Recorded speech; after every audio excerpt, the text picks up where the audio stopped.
Y'all just run and hide from lightning. We got thunder in our bones. Y'all gon' need a hunting license. How y'all shooting at these goats? I get why they hate us. Why? We famous, rich, and dope. Came from nothing, now the two of us, the greatest ever known. We came from the bottom with nothing but both of our middle fingers and a plan. We did the impossible, homie, you can't. Cause we're made of legends and you are a man. Where's all the industry people who said we were trash? I'll choke them to death with my hands. Screw the whole industry, I want revenge. Light them on fire, the labels are dead. I never should've made it, I made for this though. And everybody hating, I'll pray for your soul. We are not afraid, we came for the smoke. It don't matter what they say, you ain't safe in these I'm zones. sorry that your mama raised a hater. Now every time we pull up, they like. So what's going on, everybody? As you see, I'm alone again today, but Andrew might pop in. Today, I wanted to make sure I got a show off. I did not do a show yet last week. What actually happened was I was sick actually Tuesday, and then Wednesday got away from me. I rescheduled it for Wednesday, and it just got away from me. And Wednesdays are hard for me to do anything. So Tuesday is a cleaning day at the facility, so I was there all day today. We'll get into the main topic here in a little bit. Just let some people come on in. This new Streamlab is actually pretty powerful. I really like it. I think it has a future. I just got to learn the rest of it. I am learning the rest of it. I can actually stream on the go with it. I could use my phone. I could use a tablet, a laptop. I could bring my mini studio with me. Excuse me. Every time I go live by myself, I have to cough, don't I? But anyways, I could do a lot of different stuff. So maybe we can stream live at the next Tinley Park auction. I'm thinking that's going to be a thing. I think what we're going to do is I'm going to set up, I'm going to take a laptop, I'm going to take something, or maybe my phone, whatever it takes, and I'm going to stream live directly from there. I'll be mic'd, and you guys can actually, I help with the auction, so you'll see us collecting animals, collecting anything the vendors want to donate basically to the live and to the silent auction. You'll see some of the setup of the auction and stuff like that. And then we'll go live again when it is time for Potter and Company and Phil and Vanessa to do some cool stuff. So it'll be fun. I think this program here is going to be able to do that for us. What is up, Frank the Tank? So I think that this program is going to do that. I think this program is going to give us an opportunity to go live with more freedom. I have mics. I can mic up a couple people, and it should cover that whole room. So let's say I have a mic on me, and I hand a mic off to, Phil, or if I hand the mic off to one of the people that go around and get the bid money and stuff like that. It'll be fun. I'm working out the details on that. What's up, Emily? How you doing? Andrew has not responded to the message. He knew we had a show today, so something must have came up. I just thought, hey, I'm not going to not get online. I'm not going to not do a show. I want to do two shows a month minimum. Might be doing 4. And as things free up more, I might just do random pop-ins. I want to start doing stuff on Ordinary Exotics. I've been filming a lot. As you guys know, I got ball pythons now. I got the leopard geckos going again. We got a few things going that many people don't know about. So we're going to be doing some stuff on Ordinary Exotics. I got the stuff already edited, ready for episodes, stuff like that. The ball pythons, I don't know how to do things different. I really want to do things different. I know I'm going to be different in the leopard gecko area, but I don't know how to do different in ball pythons yet. I know there's these bred. Okay, we're putting these together. Oh, we got eggs. Oh, now we got egg cutting, and then we got when they hatch all the way and stuff like that. I don't know how to do things any different. Every time I get online. But anyways, I don't know how to do it different. I want to do it a little different. And once I figure that part out, the ball pythons will kind of gradually come into it. Reptarians is going to be part of it. We're going to be doing with this program. I'm going to be doing lives at shows. You guys to see how we interact with people, how we're the most interactive program out there, how people can interact with our 13-foot Burmese python, our 8-foot reticulated python, a bunch of our ball pythons that we take that are part of Reptarians. Yeah, I'm telling you, I don't know why I get a tickle in my throat. I'm trying not to drink soda anymore. If people haven't noticed, I've lost a lot of weight. But I'm trying not to drink soda as much anymore. I do drink Monsters, but these are the 10-calorie Monsters. And I'm trying to actually stop drinking those too. So I've lost like 65 to 80 pounds now. Big difference. But I have a cough, and I want to mute it when I cough. I don't know why. Every time I get on, I get a cough. But anyways, this whole show, last show, I'm going to revisit because I didn't want to do it on a rush. So I'm going to go back to that show. What we had scheduled, I canceled it. But today, how to stay motivated in today's world. Someone was pouting when Little Mister found out you were downstairs. Yes, you have. Oh wait. Oh yes, I have a cough. That's my wife, Marnik. That's Laura. Yeah. So my grandson probably hearing my voice and probably wanting to see me because I'm downstairs. But anyways, I wanted to talk about how to get motivated because I get demotivated sometimes, and I get overwhelmed with what I got to do. So to give you my week, 2 days a week, I'm cleaning rodents. So on like today, I went and cleaned all our mice, all our soft birds. I pulled everything that needed pulled. I set up some new racks. And I inventory everything.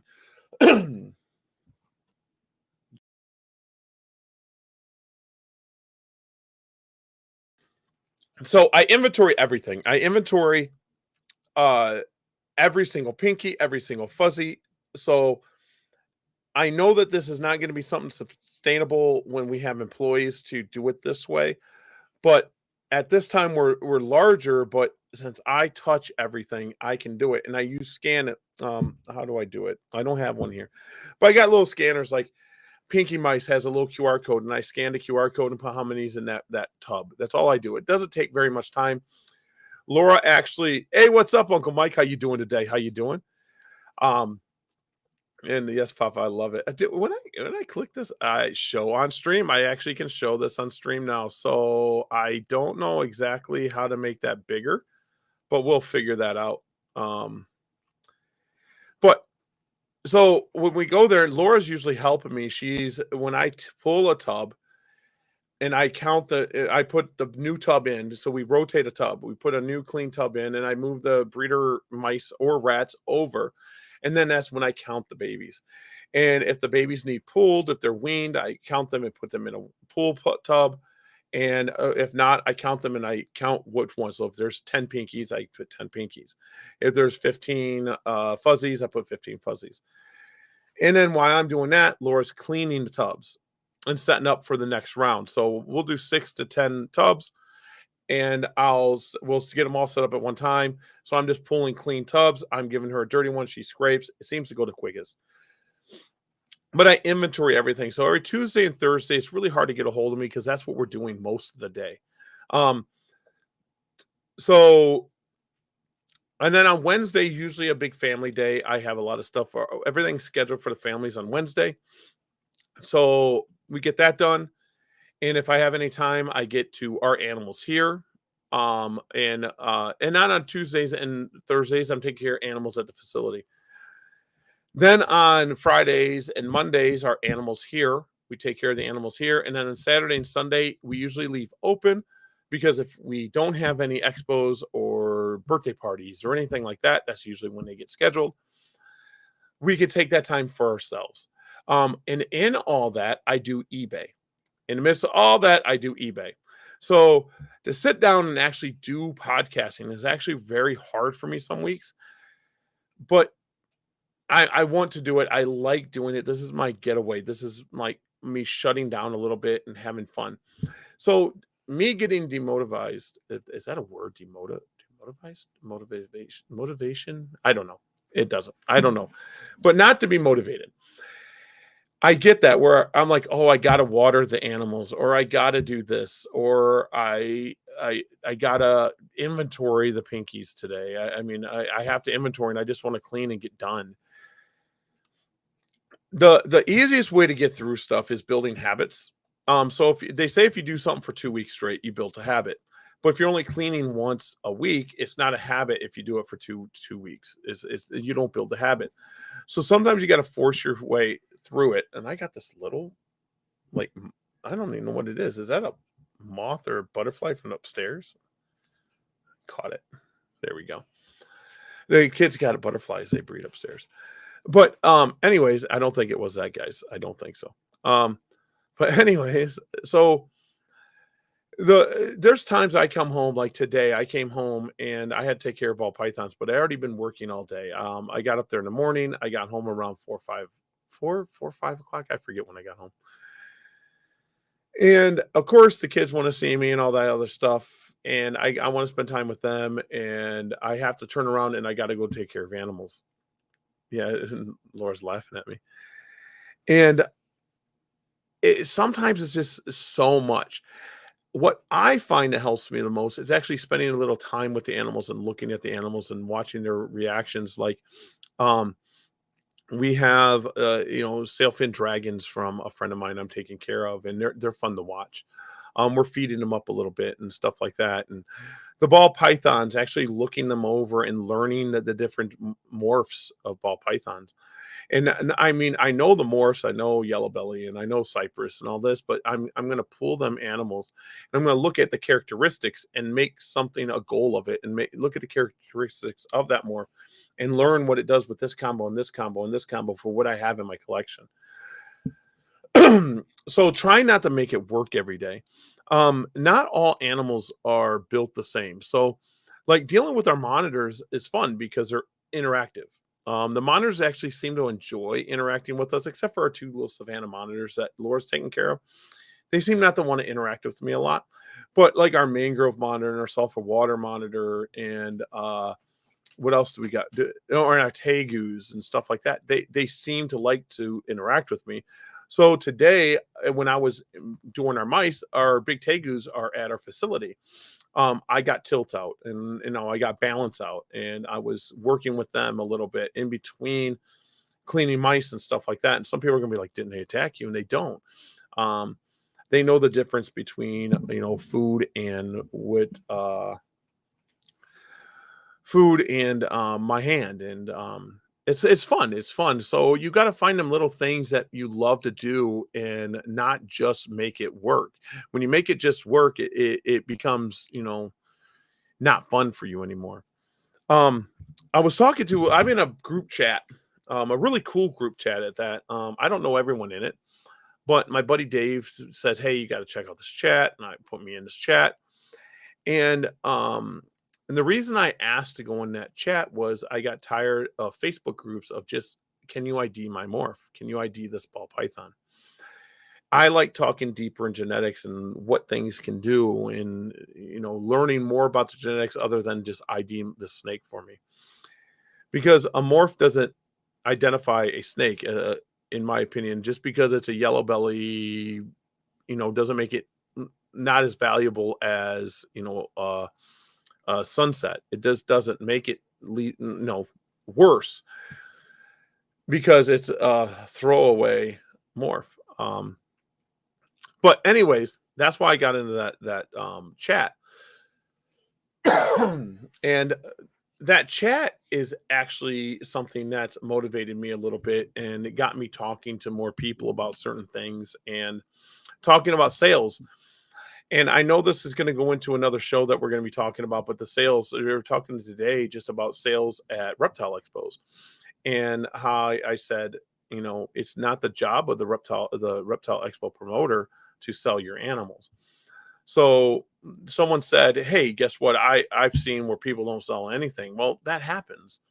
But but it's still not the job of the promotion to sell your animals. The job of the promotion is to get, walk through the door. I don't think it's part of the vendor's job to advertise for the show. I think it helps. I think it helps that people know that you're going to be there. I do. But I don't think it's your job to promote the show that you're paying to vend. I don't think that's your job.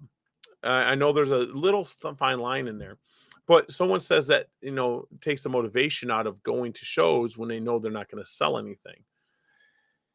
It's on you to be able to sell stuff. It's on you to be able to move your animals.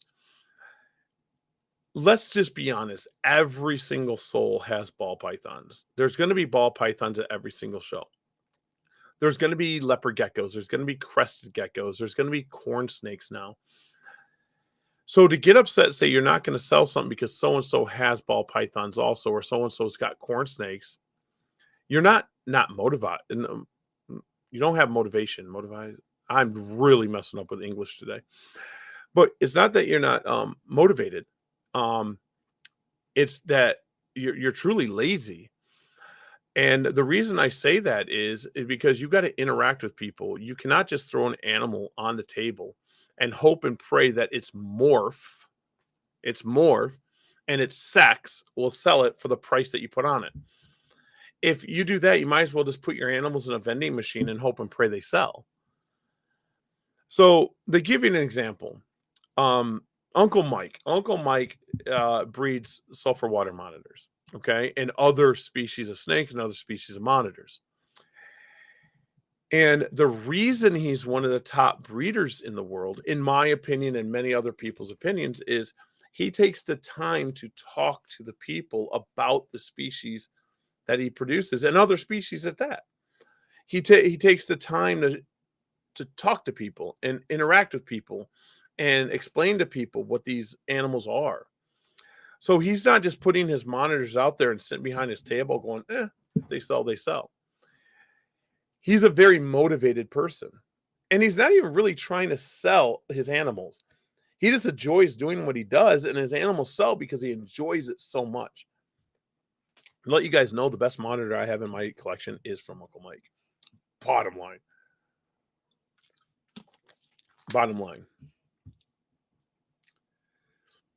Interacting with, my wife would love to interact with roaches and tongs and food.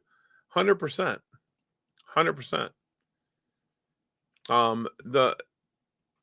So that's what you got to do to stay motivated in this hobby is you're not thinking of it as an industry, the business side, to stay motivated is find different things that you enjoy to do with the animals.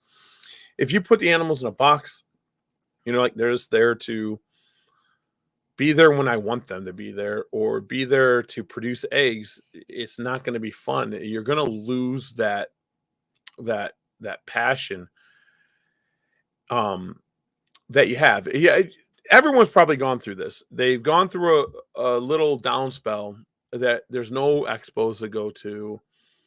There's no podcast to listen to or whatever. There's something.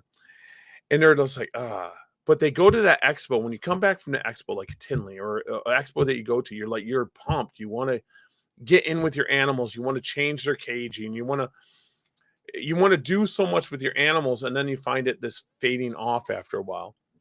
The reason it's fading off is because you haven't found that thing that you love.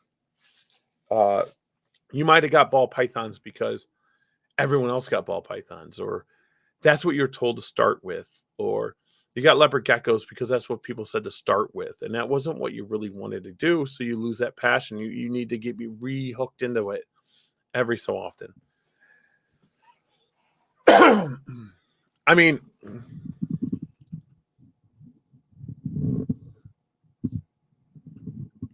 Ragnar is the coolest. I would say our sulfur water is an amazing animal. 100% it's an amazing animal. There's a lot of stories I was talking about. I have another friend. I don't want to mention their name because there's some people that we all know together. But he goes up and down like a roller coaster, okay? He goes up and down like a roller coaster. He doesn't He doesn't know what he wants to do next. And it took me a bit, but I told him to slow down. What other people view you as isn't who you are. So this person thought he had to be a big vendor at the reptile expos to be something in the hobby or industry. And I said, no, you don't have to be in front of people to be something in this hobby. You got to find your love. You got to find your basically I put to him, you got to find your passion. If buying and reselling is your way, then that's your way. If you want to breed, then take a game plan and breed. And don't make it where you got to take money from this. If you want to make it where you're going to be a breeder, you need to take that money and reinvest it back into your business and so forth. And don't take from it. You got to invest into it and set goals. And I told him, I'm like, write it down on a mirror or write it down where you see it every day. 5 goals. And when you get them 5 goals taken care of, you get 1 or 2, put 2 more goals up there and keep doing that over and over. It gives you a drive. And he wasn't really getting it for the longest time. And just recently, he's just like, I don't have to be that big. I don't have to be the big bad vendor. And I'm like, no, you don't have to be that at all. And he's really coming around to things. He's really, really coming around to things. I think it's a really good thing. And I see it with a lot of people. I always say collaboration is more than, is better than competition. And I said it today to a friend. I was talking about Don Hamper and what Don Hamper's done for me. If you guys don't know who Don Hamper is, just go type it in Google and read. Amazing person. He basically started expos. But anyways, I said inspiration, starts with collaboration. So inspiring everybody is collaborating with people. Because if you're always fighting with people and you're always comparing yourself to other people, that you're not inspiring yourself, and in turn you're not motivated. The hate motivation is strong, but it's short-lived. The collaboration and happy motivation grows as you grow. So, and it lasts longer. So, like reptarians, there's people that hate reptarians. There's people that hate what I do. They despise it. I don't know why, but I'm not going to give them the time of day to even wonder why. They can come to me and talk to me, but I'm not going to worry about it. The people that enjoy reptarians and the people that thrive because of reptarians is why I do it. We're collaborating to create passion within the hobby. So I honestly think when you jump into the negativity and when you're jumping into that side of the hobby, it takes your motivation and throws it out the window.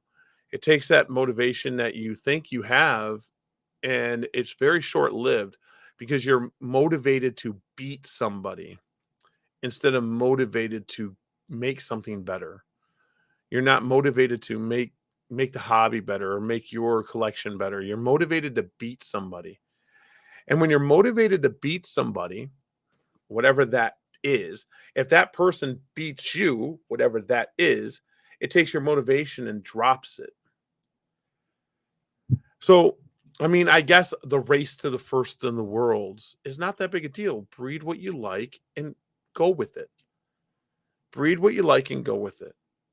And you'll be successful. I honestly don't get the whole, some of the hate that goes on in this world is craziness, and people just need to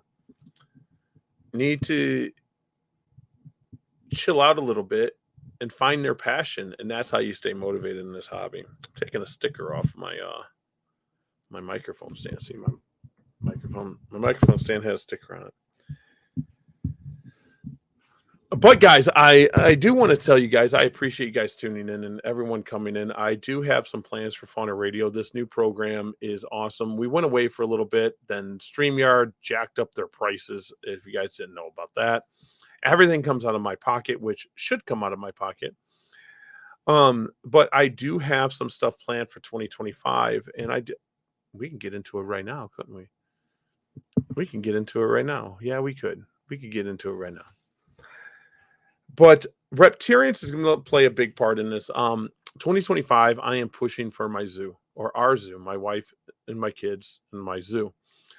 It's very important that my zoo is free. I want it to be free to walk through. I want people that are not as fortunate as others to be able to come and enjoy reptilians and see the animals that that they couldn't if it was charged. Now, some people are gonna be, if you charge $5, it's not that much. $5 to some families is a lot. Let's say a family of five, that's $25. I mean, and then the gas money to get there, it might be that can make or break it. So I want it to be where you come to wherever reptilians is going to be at, and reptilians could be that spot that you could stop for free. And if you do have extra money, you could purchase something there to support. But just telling someone about reptilians is supporting. Now, I know this is a crazy dream, but I'm going to put everything I have into it. I don't care. Everything that I breed ball python wise is going to go into reptilians, and everything the reptilians is going to reptilians. Leopard geckos, and now people are my zoo. Yeah, my wife is texting me.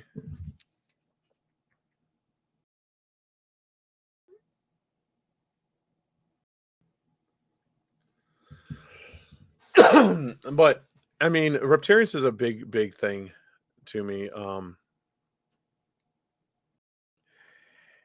I think it's a very important thing to have something where children and adults alike can come and enjoy it. To give you an example, when I first started taking Blink and when I started taking Toast and stuff like that, we sold a lot of pictures, okay?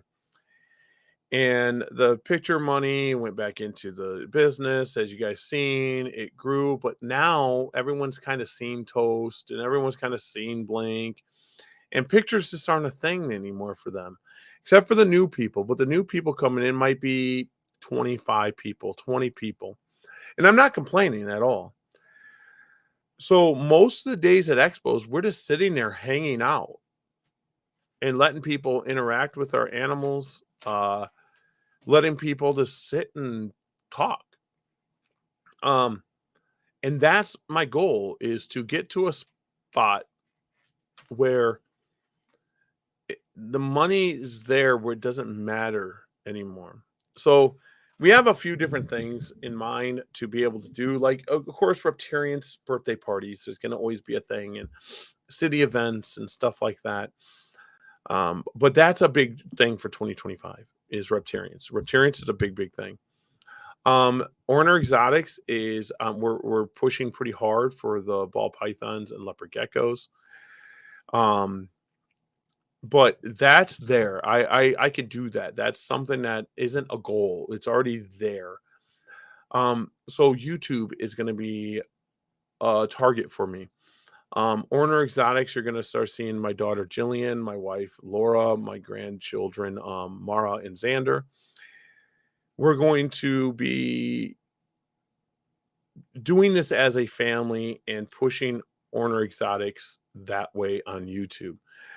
Because my daughter and my grandkids can't go to reptile expos, my grandson's 3, my granddaughter's 6. She does pretty well, but it's just not fun for them, that size kids, to be sitting at a reptile expo for 6, 7, 8, 9 hours. I want to be able to bring them into the other side of it, and that is going to be Orner exotics and YouTube. So that is part of it. And then the third part is Fauna Radio. I'm not totally sure what direction we're going to go with it. If you have ideas, let me know. I don't know if we're going to be doing interviews. I would like to do interviews. I do have people in the barrel or the chamber, whatever you want to say. I just don't know what I want to do with it. I kind of want to have it be where it's actually productive to you guys. And you guys can, get something out of it.